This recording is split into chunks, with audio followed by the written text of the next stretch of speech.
You see, Nigeria has become a nation that has a sad story to tell each and every day. We are like every day is a new chapter or a new page in a chapter in a huge book of blatant lack of direction. In fact, we are just like Rome at the time of Nero. I'm very sorry to say. Nigeria is like, there's that popular saying, say, Nero Fido played the Fido while Rome burned. Nigeria is burning. And for anybody to pretend that things are good is playing ostrich. We are at a juncture in our history where we must tell ourselves the blatant truth. And that blatant truth is what will aid us. You see, you cannot, as an academic, before you can solve any problem, you have to identify, diagnose, accept the presence of that, and then you begin to prefer solutions. But by the time you continue to serially wallpaper what the problems are with the polity, what you get is a Nigeria, a nation where everybody is like an abiku, pretending everything is okay. But inside, we are faced with endemic lack of structure, endemic failure of whatever seemed to be a structure, endemic failure of even our perception of ourselves as a country.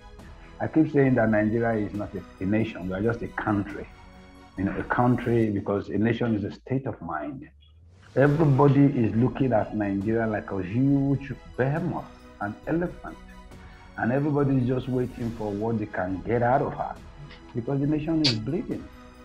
And this insecurity is actually a direct, it's a direct result of the failure in the polity. You see, because when you have insecurity is a direct derivative of failure of the rule of law, failure of the structure of governance, failure of constabulary services of the police, failure of even ordinary belief of the common man in the ability of the structures of the state to provide some sense of cover. Is security in an environment like Nigeria, like in every non-client, is actually like an insurance policy. So Nigeria is a nation on its knees, and we need, I don't believe that we need the grace of God. We need to tell ourselves the truth so that we can find and phantom direct solutions to this very endemic problem. If it was bigger than only Nigeria, now we're seeing a pandemic. Insecurity is big part of the pandemic in Nigeria. It's really hard talking about insecurity today on a show like this, and I'm happy you said we should talk about solutions. But before we talk about solutions, I really want to have a sense of the situation, especially in the axis where you are at the moment. Apologies, I like to also say the old Bendel axis. I like to use that word, the old Bendel State axis, Edo-Delta. Growing up, some of us listened to play music on radio into the thick of the night, and some of us also towed that line, working late in the night, and we all went home late in the night, and nothing ever happened to anyone on his or her way home. But today the story is different. The last was the death of a very big citizen of your state, Prince Abuda, who was killed on his way back to the United States. So tell us, yes, because security, we need to get a sense of what it is like within that Edo-Delta axis. Has there been any move from the government now talking about in Edo State, in Edo State today, we are actually, you also have to understand the nature of our state, Edo and Delta. We are almost like the nexus of the Nigerian nation. You cannot traverse a path from the west to the east, from the south to the north, without passing a territory of Edo or Delta. And because of that special geopolitical positioning, or that special geographical positioning, we are also now turned out to be the nexus of the kidnapping houses. I'm not going to look at it from the political kidnappings and all the ones that are taking place now. If you look at the memoirs and the confessions of Mr. Evans the kidnapper, I remember most of his daring kidnappings also took place using Edo-Delta, Benin, Asaba as getaways. As I so speak, Abuda's situation actually raised the bar in what has become almost a daily occurrence. In fact, since the NSAS rival, what we just have is too many rogue elements are in the streets to small or semi-automatic firearms. Then this is now exacerbated by the presence of the supposed Fulani headsmen. So, and that has turned Edo and Delta houses into a potpourri of sorts, a melting pot for all the brigands locally generated and the ones that are influxed into the space. You know, we from Okbela down to Agenegude, down to Fuga, Ogbona, on the way back to Auchi, Edo State seems to have removed the capacity to police those highways. And those highways are the very nerve center of Afemai. And then when you come down from Auchi, down to Ekboma, down to Benin, the sheer nature of the terrible roads, which is actually the nerve of this country. It is the only road linking the south-south oil-producing areas of the country to the federal capital. And for the past 6 years, the road have remained unmotorable, terribly assessed, and has become, each of the junctions, become a holding point for all forms of Fulani headsmen or local brigands. So today in Edo State, if anybody tells you today Edo State is the shiny state it used to be, or Delta State is the shiny state it used to be, the person is being economical with the truth. In short, let me quote Particle Bible. I say, Cabo do rejectamenta to that assertion. So today, we must tell ourselves the truth. The constabulary policing capacity of Edo and Delta State is at its lowest. And the local vigilantes that are now trying to step up are facing the problem of bad infrastructure, bad organogrammic structures. And so we are at the very epicenter in the south of insecurity, either from the supposed headsmen or from local brigands who have taken over both the political and the social space in Edo and Delta. That is a major problem. And the sheer fact that we don't all speak exactly the same language, we speak variants of one huge language, or we speak different languages, also creates a problem of moving from one cross-border to the other. And that problem creates a lack of unity among the 12 tribes of the old Bendel, whether you are Akoko, Edo, or Esako, whether you are Oma or Esa, Edo, Urobo, Isoko, Izon, or Enoani, or Shekiri, is a problem. But we think that there is this challenge should not be scaring us. This challenge or these challenges, we should be able to make us come together and harness our collective strengths while forgetting or pushing to the background whatever singular disadvantages we may have as minorities. And that is the only way we can create an enduring security infrastructure of security architecture for the Midwest areas of Nigeria, or the old Bendel State of Nigeria, or Midwest region of Nigeria. And then by extension, if we are safe, Lagos will be safe. We are the gateway to Yoruba land. If we are safe, the East will be safe. We are the gateway to Eastern Nigeria. If we are safe, the North will be safe. We are the gateway from the South through Kogi to the northern part of the country.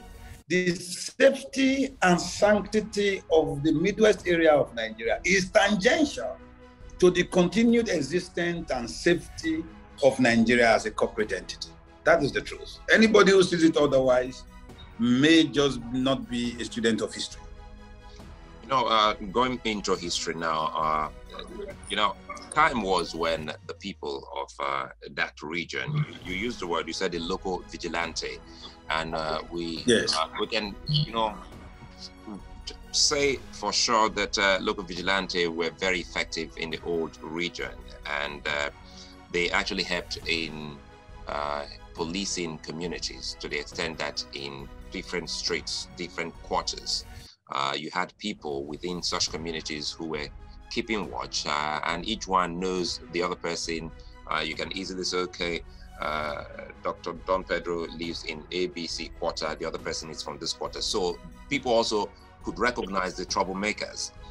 What kind of structure locally do we have in place now to see if this can help, you know, mitigate what we're dealing with at the moment?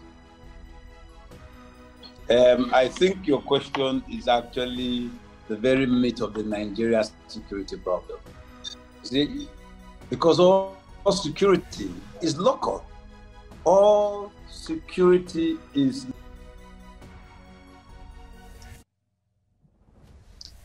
Hello, I hope we haven't actually lost the connection there. No. Okay, Can you hear me? Yeah, I can hear you. I can see you as well. Okay, thank you. All security is local. Now, in Nigeria, however, security is made to be alien to the people being secured. And that is a very structural problem with the Nigerian security infrastructure. Nigeria is the only federal arrangement on planet Earth where the security is unitary. We are the only federal structure on planet Earth where the chief security officers of the federating regions or states of the nation have they are the chief security officers, only on the paper is written, but they have no direct or indirect assessment or access to the organogamy structure of the security apparatus in their states. That is a travesty. Nigeria is the only place where, if you are in London or you are in the British Isles, which is the United Kingdom of Great Britain and Northern Ireland, you will not get a man from Surrey Keys or Southampton to be the police superintendent of somewhere in Northern Ireland, or of Glasgow and Clyde, or of Edinburgh. Or do you hear that the Metropolitan Police in London is crossing over to Manchester? Nigeria is the only place where the Commissioner of Police does not understand a single language or dialect of any of the tribes within his purview. You make an Edo man from Ogbona or from Irianokodi or somewhere from Uromi. You make him commissioner of police in Adamawa State. He doesn't know the people. He doesn't understand the language. If he knows the terrain, he only knows the terrain just as any other person could have read it in geography. Now you make me, Pedro, to be reporting to a man who is the commissioner of police in my state, and the commissioner of police in my state, because Nigeria is not a nation, not a state of mind, I see him as a foreigner. So if you are pursuing a thief, and you are the commissioner of police in Edo State, and you are from Kaura Namuda, and you are from Zamfara or somewhere, and you pursue the thief into Ivwe, or into Uromi, or into Sabongida, or into any of our localities, the first reaction of that locality is to cover their indigene or their daughter or son. It is just a human reaction. But if you get Suzayalete, an Esakoma, an Edoma, to be the commissioner of police in Edo State, or the head of the divisional police headquarters in Esakoland, where he understands the bushes like the back of his palm, where he understands the language, the ethnographical relationship between all the persons in his community, even their psychosomatic relationships. It will be easier to police and do constabulary work.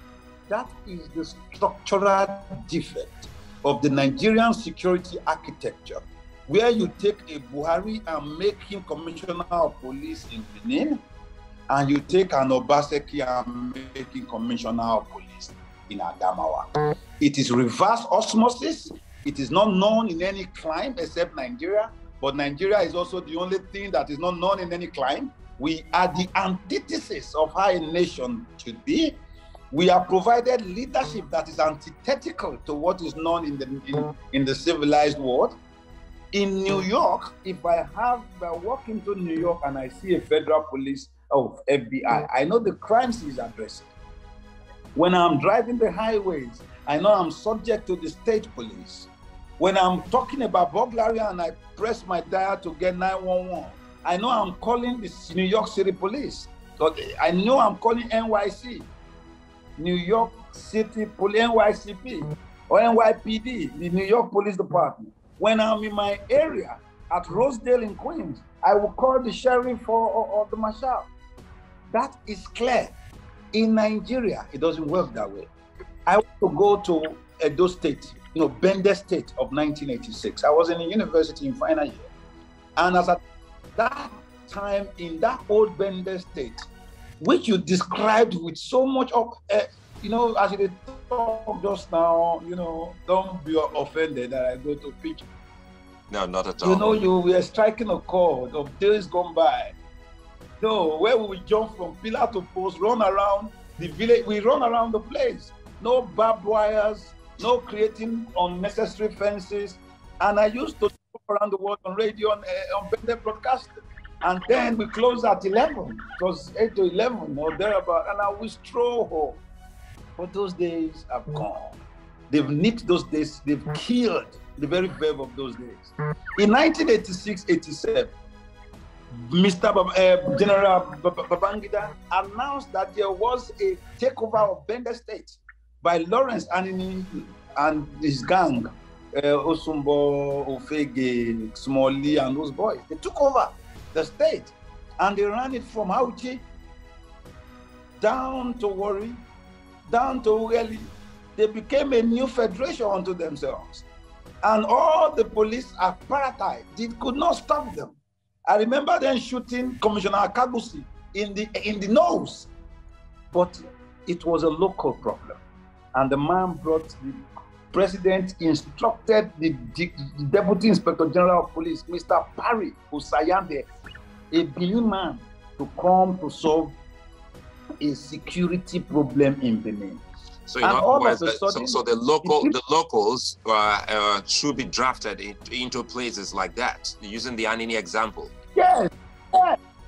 Now you are from. Sorry, I know that they don't know you are my state boy. You are from my state, for example. You are an Edo man. I'm not running away from it. Dr. Obaseki, I'm not running away from that. So go ahead. So when you have relationships outside of your village, your local government, up to your school, up to the whole of Benin City, university, you have relationships that cannot be replaced. And those relationships are the background and the backbone for building enduring security infrastructure. Each one knows one, each one police for one. So if, for example, you are made the commissioner of police, forget because it's a political position, you will know how to solve it more than the guy who has been to the police college but does not know the terrain.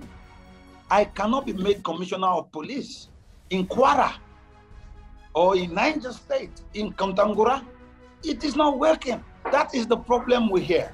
Now, quickly, the vigilantes set up in Edo State. I won't lie, in the last few weeks, there is a drop in the degree of brigandage as occasion and banditry as against what we saw at the turn of the year and as against what we saw even a month ago. In fact, after the death of Chief Abudai, I would say was one of the catalysts that actually shut up because everybody now realized, oh, if such a man who just hosted the Edo Convention just a year ago in the US, he could just be followed like a chicken. It could be me, it could be you, it could be my whole next crew. And so that has changed the dynamics a bit. Then in the metropolises of Benin, in maybe to large extent, Auchi, Isako area generally, there's also been a heightening of the local vigilantes. But the problem is they are ill-equipped. They are carrying shakabulas and Mark-4s, while the persons they are confronting are carrying AK-47s and pump action, rapid machine guns, and some of them are even carrying ROMGs, ROPGs, rocket-propelled grenades, in our bushes. But that is a step in the right direction. What we are proposing, what we have proposed, the Midwest movement, where I'm the convener and the president general of the Edo and Delta Indigenous Welfare Association.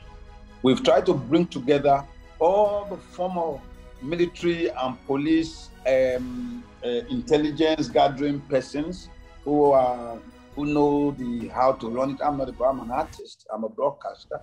So they've been able to put together a security infrastructure that will shield our people.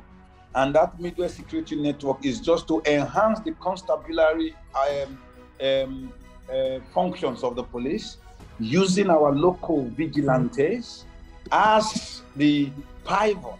Because the man in the local, in Ozaire, in Iyamo, in Jatu, in Warake, knows those back streets more than any imported policeman that you bring in from anywhere. But because they might have lacked maybe some constabulary policing training, that can be augmented and provided for by the Nigerian police. And we are not seeing this as a replacement. So once you just try to replace the police, no matter how good intention your initiative may be, the first thing people will think is that you are trying to reinvent the wheel and run people out of business, throw away the police. And if the police must tell themselves the truth, the police of Nigeria needs help. And they need help, and they need it fast. We'll come back to looking at the kind of help that can be rendered the police, and especially this, talk about having former security chiefs being drafted to seeing how they can help in solving security situation, especially in the old Bendel State, is something quite unique that I also want you to speak more on. But another issue in that axis has to do with what we have seen in the papers, and we have also had to have that conversation here. It has to do with two things. I want you to tell us if there's a nexus to what we're dealing with at the moment, talking about insecurity. The jailbreak during the NSAS, riots. Edo State had an unfortunate one. And now, at the moment in Edo State, we have court clashes. Even those who had renounced have been hit. Those who renounced many years ago. So people are saying perhaps some of those people who were doing time in prison have come out to, kill these people who have repented as a form of vengeance, revenge. It is actually sad what happened in Edo State on the 19th. Actually, the jailbreak took place in Benin a day before the killings that took place at the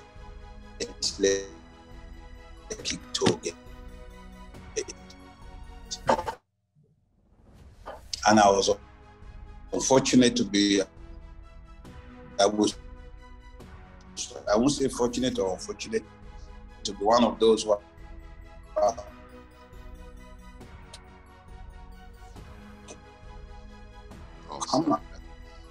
well, I think we're having a glitch on this connection. We're hoping to stop Dr. mixing if you can hear us, I don't think our listeners our listeners could hear you. NSAS with the J brain that the Edo.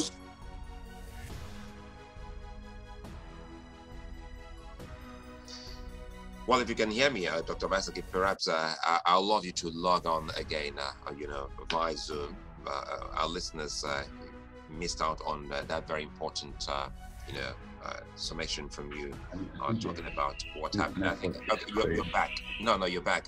We can see you and we can hear you as well. Can you hear me now, sir? Yes, I can hear you. Apologies to our listeners. Okay. Good.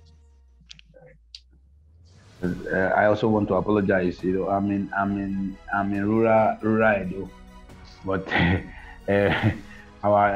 for comparatively, our broadband internet connectivity is a lot better than you have in other parts of the country. No, but I don't know the Kailas. This is an aside. If you're in rural Edo and we've been able to do more than 30 minutes before that glitch occurred, then it's doing well. Yes. No, if I walk outside now, you will see me. I'm actually in my farmhouse. This is not bush I do. Forget I'm in my farmhouse. Before we close, I'd like you to take this camera out so I can have a glimpse. No, really. I want to feel nature. I want to feel nature. So let's go back. All right. Very unfortunate incident. The 19th October was a dark one in that part of this country of Nigeria. On that day, I think the plebs took over a noble cause and released. I know what happened. I was in Benin and we saw exactly what happened. And that arithmetically had affected the Edo State like no other. You have to understand that Edo State were about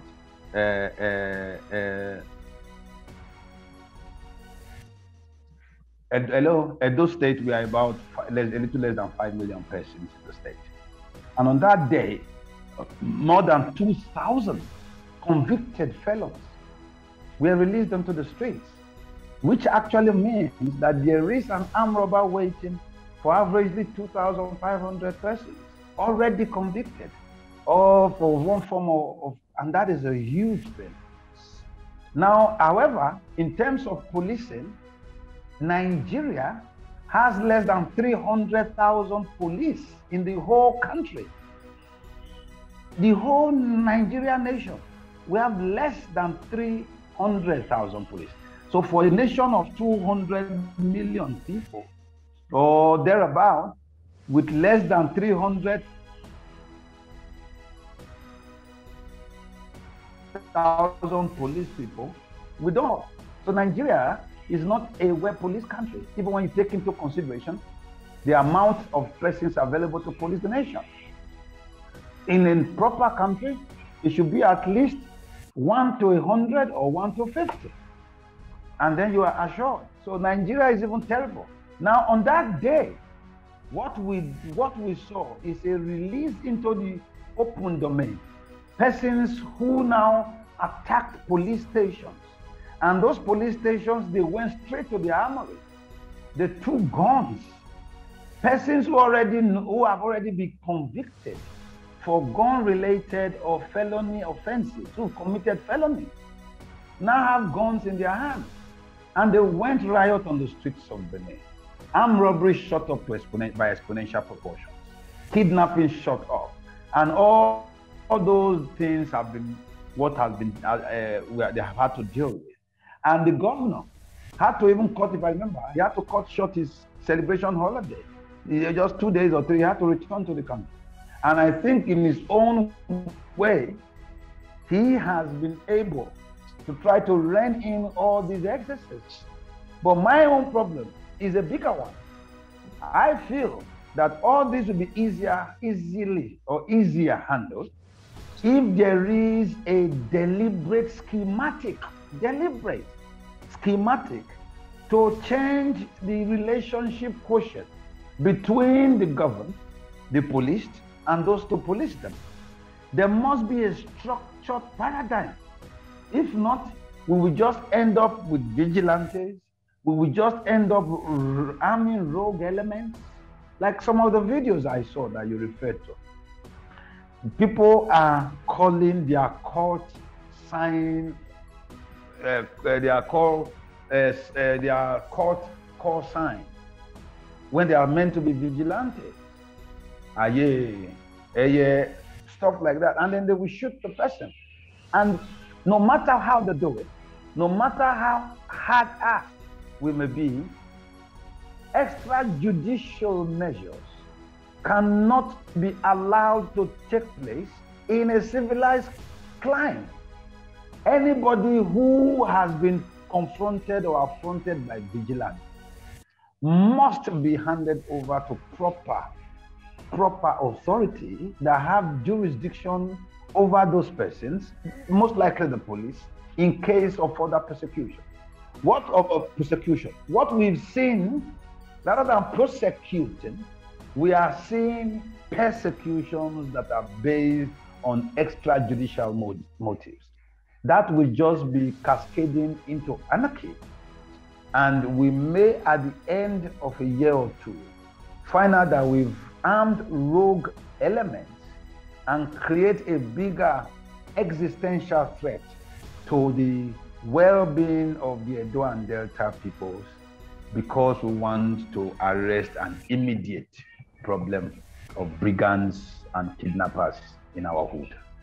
Well, questions have started coming in now, and let me take these two straight to you. This one is from Godwin, and he says, let me read it the way he's written, maybe because he heard you speak in pidgin. He said, I beg, help me ask him. Okay. He said, I beg, help me ask him the way to stop all these frat people because he done too much. So he's saying how you should proffer solutions to the court-related killings in Benin. And for Adegboyega Adedeji, he's saying, how can we identify the different stages of kidnapping, especially political kidnapping, terrorist kidnapping, in all that is happening in the country right now? We keep hearing of ransom being paid, but no arrests made. What's really going on? I think he's talking about the different kinds of kidnapping, if some are politically motivated, if some are by terrorists, and for those that have paid ransom, how come that till this moment we haven't actually been able as a country make arrests of any of these kidnap kingpins? You know, at the beginning, I don't want to speak pidgin, but actually the discussion will be sweeter if we speak pidgin, you know, because all this Igbo way they speak so that big grammar. Poor man for street, you're here where I be, you don't know why, no lily. But on a very serious note, you see, there are two questions there. The first one is on the court issue. I want to come back to that later, but I want to take the second question. I'll come back to Godwin's question immediately after. I truly believe, you know, when I started with this program today, I say, Nero fiddled while Rome burned. There are 4 or 5 dimensions to what is going down. When we did the Midwest Security Conference, we were able to dissect each and every one of them because we are not stupid. It is because we've not had a holistic bird's eye view of the entire problem. Number one, the one he talked about, ransoms being paid, is simply political. You get my point? And now the political or rebels, or I don't want to call them bandits, the terrorists, are now being funded by the taxpayer. When I watch American movies, they say America does not negotiate with terrorists.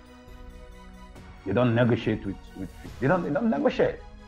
It is the collateral damage that must be paid by a sensed out, properly thought out nation. But Nigeria sees the kidnap first on an ethnographic point of view, before we begin to realize that that person is first a Nigerian. No, but because I am first Edo before I'm a Nigerian, So I will also assume the man is Zamfara. He's first Hausa before he's Nigerian. So in Nigerian state has been the basic funder of kidnapping in Nigeria. I repeat, the state has been the funder of kidnapping and insecurity in our country. The reason is very simple. When you have made kidnapping now a profitable venture, and you daily, weekly, monthly dole out hundreds of millions of naira to those who are kidnappers, who are decimating our people, to the detriment of the poor masses, you are funding them. Whether you are funding them directly through your budget allocations, or like they are doing now, funding them indirectly through unbudgeted allocations. That is on the one hand. Then the second one are the bandits, who are just criminal elements ab initio.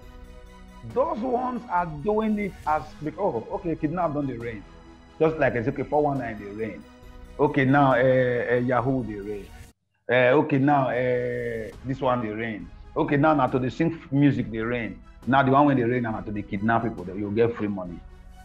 So for them, now that is a social economic view of the kidnapping problem. So it is their own, okay, my take-home pay can't take me home, but a kidnap will just take me home. That is what, so when you hear people being kidnapped, hordes of bosses with poor inhabitants being kidnapped, and ransoms have been demanded for 100,000 naira, 200,000 naira, you know, each one begs one. It's as if they've turned kidnapping into an assembly plant where they reel out retail kidnapping ransoms. That is what Nigeria has retailized kidnapping. I'll bet on a very on an epic scale. That is on the other hand. So that, I think, finally in this, the fact that there has been no single arrest shows that, I'm saying this slowly, so that the Inspector General of Police, I'm not attacking him, these are things in the public domain, shows that the Nigerian police has failed in its primary duty to safeguard the life and properties of its citizens. The Nigerian police is the primary statutory organ of government that is saddled with the provision of security, internal, citizen, constabulary policing. If you, after 300 people, 300 kidnapped, in 1 week, 500, 1,000, kidnapping is affecting Nigeria more than the global pandemic. Our real pandemic is kidnapping. Is the other one is secondary. You know, the way it's seeming, it shows that there is something endemically, structurally defective in our policing architecture and the attendant infrastructure that has been built around that faulty architecture. I wanted to say that slowly so that it will ring in. And that is the statement of fact. Now, what I think must be done immediately is for the federal structure to aid the economics of vigilante provisioning at the local level, so as to have a full participation of the locality and the locals in protecting their. This is simple. I, Pedro, as a Benin man, when grow for worry, I cannot like Kaduna pass as I like Benin, or pass as I like Warri or Weli, or pass as I like Auchi. I don't know whether you get my point. But if you now make me invest emotionally, in the provision of security in my neighborhood, in my locality, in my local government, you are more likely to get more collateral recompense, collateral benefits than what we presently practice. So while we fight for the restructuring of the Nigerian Federation, which we are fighting for, because Nigeria is a nation pursued via reverse osmosis, we are the most badly skewed federation on planet Earth, but that is not important now. We first of all, because now person when in their life, now they want to restructure. So we have to secure ourselves first. So I think the first thing is to restructure the nation's political infrastructure. The political infrastructure of Nigeria must be revisited immediately. So cosmetic, we want to create a local policing, a community policing as cosmetic responses to a clamor for people will not work. Then let me look at Godwin quickly. You talked about the courts. I don't want to call them courts. You see, let me call them courts. Not the, when I was growing up, there were confraternities. There are confraternities all over the world. There are fraternities in the United Kingdom. There are confraternities in the UK.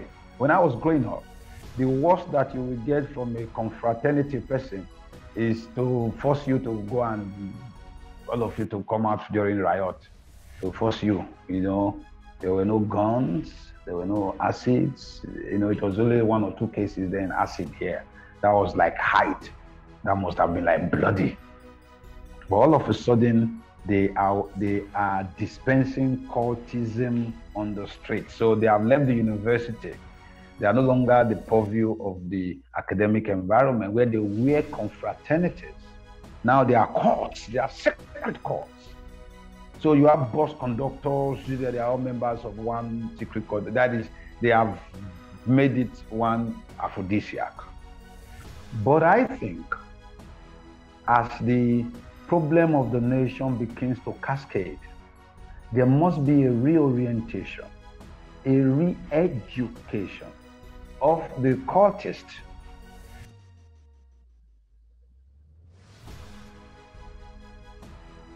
Oh, is that a freeze again? Well, we hope. We'll get past this. Well, I think for me, I remember before Obaseki comes on. Yeah. We lost you for a bit there. Yeah, okay, sorry, sir. Can you hear me now? Yeah, we can hear you now. Yeah, I was just talking about the need for a reorientation and re-education of those cultists. You see, you cannot wish them away. I'm a pragmatist. I'm not an idealist. I'm a pragmat. What is the problem now? How do we address it now?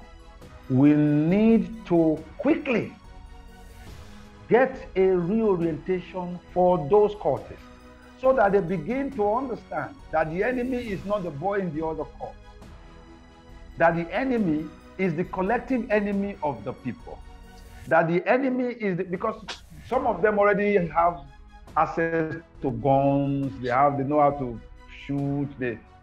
I have no room for those who are born violent. For every violent person on planet Earth, you will end in violence. So we have to reorientate them. We also have to there must be a deliberate government outreach. That is not there. Many people are accusing some of the governments of being the ones who use some of these courts to their selective advantage. And I tell people that was how Boko Haram was born, when Yusuf was being funded by a state government. That is what we do.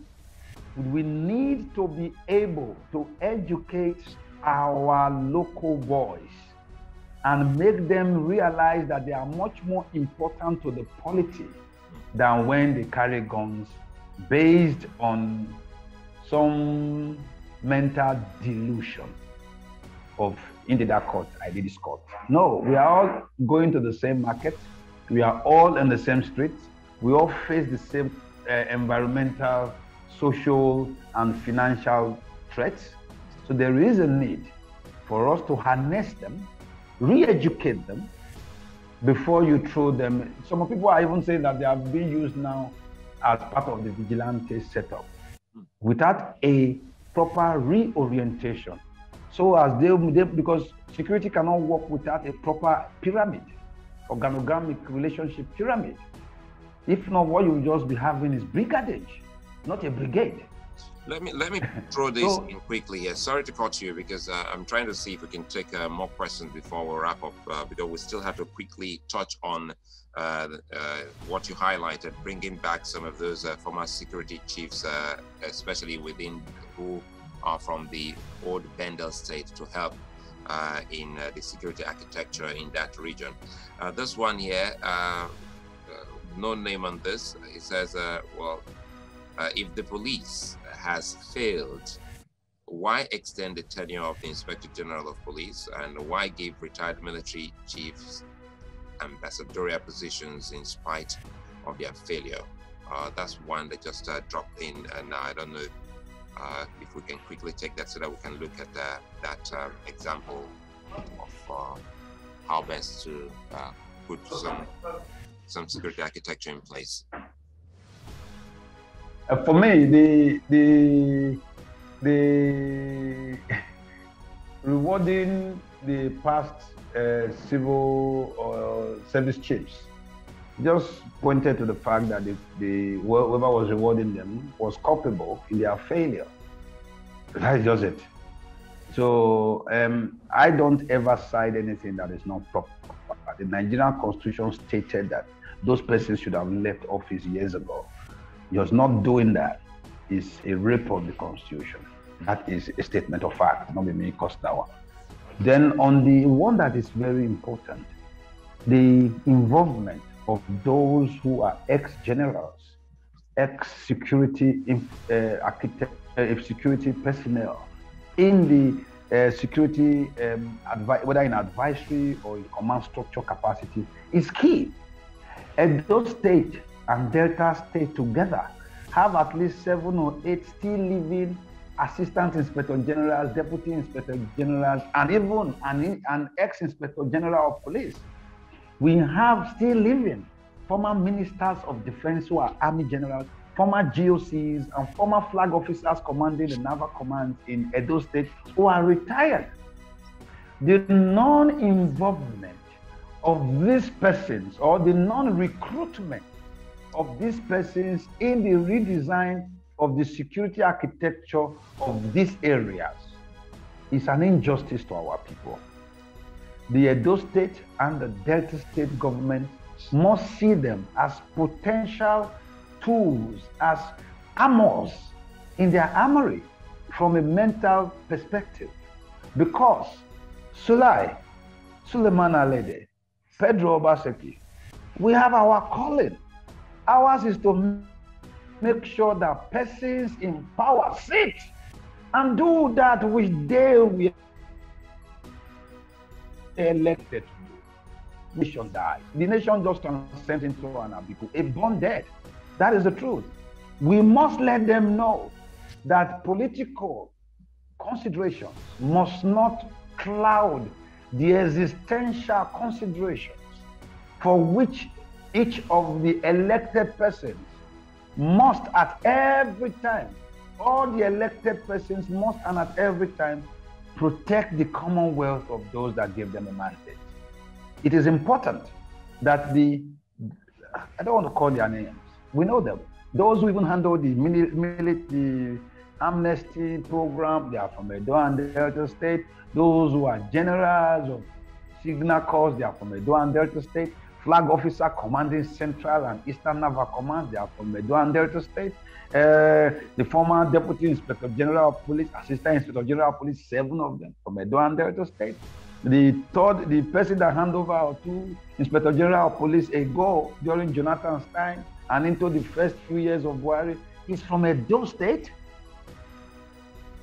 Inspector General of Police, who was the boss of this present one. So he should know enough more than this present one, I guess. As in saying, how can I boss man be that? So if we are designing, so what we did in the, I just want to talk about it. I didn't want to mention this one quick. But you know, the Midwest movement designed a Midwest shield put together by all these generals and inspector generals of police as a veritable paradigm that be deployed immediately as a template with all the things strata by strata taken care of. Command structure, recruitment, organogrammic, as well as functional and economic for the governor of the states to see this, lashing on it as something that was done by their own people to protect their own area and make sure that governance in the Edo and Delta areas of the Midwest of Nigeria is well taken care of. I think that our non-involvement, even at the federal level, of these persons who no longer may have reasons to want to steal, unquote. They don't have ambitions to overtake one policeman or the other, unquote. They are not coming to become Inspector General of Police again or take away the shine of Biana, or maybe they want to replace me if they try. So they are now going to make to render service because the nation needs them now. Maybe a little more than those who are serving, because if those who are serving are too important, they would have been doing something which they are not doing presently. You know, I think it's a fine place for us to leave it, but again, keep in mind, we'll need you again very soon to talk more about so many other things here in the country. Security is quite key, and you have been able to raise some key things that I'm sure can also help any serious government and any serious security chief to, you know, bring a lasting solution to what we're dealing with. A situation where a vigilante head is a quarters, a situation whereby people go on rampage and live stream issues like that, and a situation whereby kidnapping, as you said, is now more like an assembly plant. People have seen it as business. The state cannot, you know, excuse itself from not knowing what exactly it is doing in some instances. And of course, the solutions you've also brought in, I'm hoping that other regions will also key into that. There's no state in Nigeria that does not have one security expert or former security chief sitting there, you know, maybe as a retired person with his knowledge. And we're hoping that they all will approach that. We'd like to thank you very much, Dr. Pedro Obaseki. We had to pull you out of a family event. Yes. My Okaigbe just passed on, and today is his Thanksgiving service. Okaigbe is the head of the entire Obaseki clan. Oh, so I have to come run out of that. Great. Yes. So once again, well, congratulations for a befitting one, because in Edo State, once you have that kind of successful rite of passage for anyone who's gone, you say congratulations, you've been able to do that. Once again, Classic FM will reach out to you to be on this show again in the nearest future. Thank you. Thank you. So it's my pleasure. Thank you, man. The Discourse returns next week. Yeah, I'm Sulaiman. Later. Bye-bye.